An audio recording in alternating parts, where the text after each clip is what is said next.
ସେମିତି ହେଇନଥିଲେ ମୁଁ ତମକୁ କେବେ ହେଲେ ପାଗଳ ବୋଲି କହିନଥା। ଆରେ ଏମିତି କଣ ପରିସ୍ଥିତି ସୃଷ୍ଟି ହେଲା ଯେ ସ୍ୱାମୀଟା ମେଡିକାଲ ବେଡରେ ମରଣ ସହିତ ଲଢେଇ କରୁଥିଲା ବେଳେ ତମେ ଆଉ ଜଣଙ୍କ ବେଡରେ ଶୃଙ୍ଗାର କରୁଥିଲ? ନାଇଁ ବିନୋଦ ବାବୁ, କୁହନି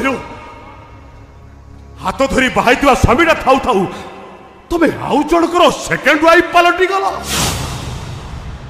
ଓ ବୁଝିଲି ବୁଝିଲି।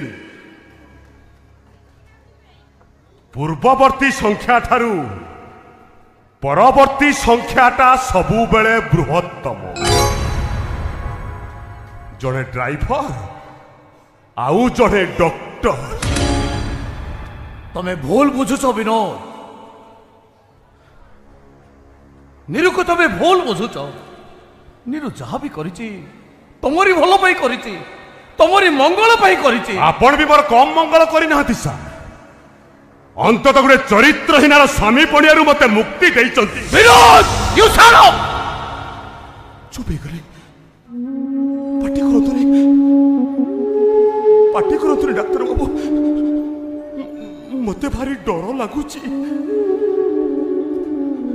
ମୋ ଛାତି ଭିତରଟା ଫାଟି ଯାଉଛି ଡାକ୍ତର ବାବୁ। ଏତେ ବଡ଼ ଧୋକା ଖାଇସାରିବା ପରେ ମୋ ଦେହ ହାତ ଥରୁଛି ଡାକ୍ତର ବାବୁ।